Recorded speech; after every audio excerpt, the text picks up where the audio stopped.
Почитувани, по своето поветивековно обстојување на општествено-економски и политички план, Прилеп имал и подеми и падови. Меѓутоа, во последните 3 години власт на ДПМН и градоначалникот Борче Јовчевски, општина Прилеп го допре дното. Денес, кога изминуваат точно 3 години од неговиот 4-годишен мандат, не постои прилепчанец кој не констатирал дека Јовчевски е најлошиот градоначалник во историјата на градот. Впрочем, што друго може да се каже за градоначалник кој потрошил 50 милиони евра без да реализира ниту една капитална инвестиција, ниту едно ветување од својот политички памфлет наречен изборна програма. Последиците од 3-годишното катастрофално владење на Јовчевски и ДПМН видливи се на секој чекор.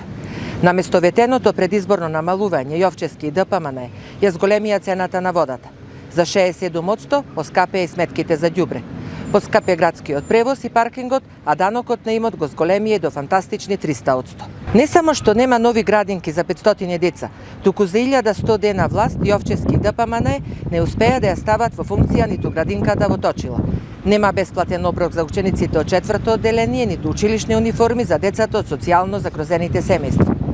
Неспособноста на општинските власти навремено да го распишат и реализираат тендерот за бесплатен ученички превоз остави 320 средношколци надвор од образовниот процес.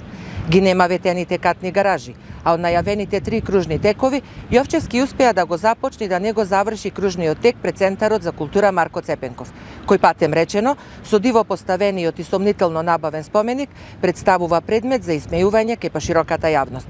Борче Јовчевски и ДПМН на граѓаните на Прилеп им ветија нов генерален урбанистички план и затворен пливачки базен.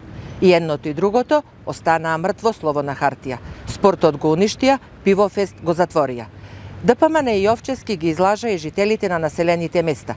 Нема детални урбанистички планови, нема мали акумулации за набојување на стоката, нема водоводни и канализациони системи. По вина на партиските директори, јавните комунални предпријатија се пред банкрот, а поради лошото менаџирање на општинската администрација од страна на Јовчевски и неговите нестручни соработници, Прилепската локална самоуправа стана синоним за нефункционална институција. Прилеп е нечист град, потонат во мрак. Дупките на улиците станаа кратери, сообраќајниот хаос секој невие, бесправното градење прерасна во урбанистичко дивење. Руинираните градски плоштади и обезличената стара чаршија се срам за градот, а запуштените и испустени спортски игралишта ја изгубија својата намена. Врв на негрижата на локалните власти за јавниот интерес и потребите на граѓаните е пустошењето на репрезентативниот спортско-рекреативен центар кај Прилепското вештачко езеро. Почитувани сограѓани, ова се дел од фактите поради кои дури и внатрепартиските анализи на ДПМН потврдуваат дека Борче Јовчевски е градоначалникот со најслаб резултат од сите градоначалници во Македонија. Од тие причини, што во оваа прилика можам да ви го ветам, е тоа дека во периодот што следи, општинската организација на СДСМ Прилеп нема да биде нем наблюдувач на ретроградните политики на прилепската локална власт.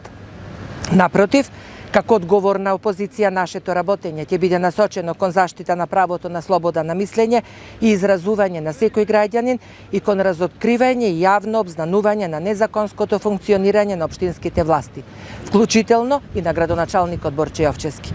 Бидејќи Прилеп заслужува подобра власт. Ви благодарам.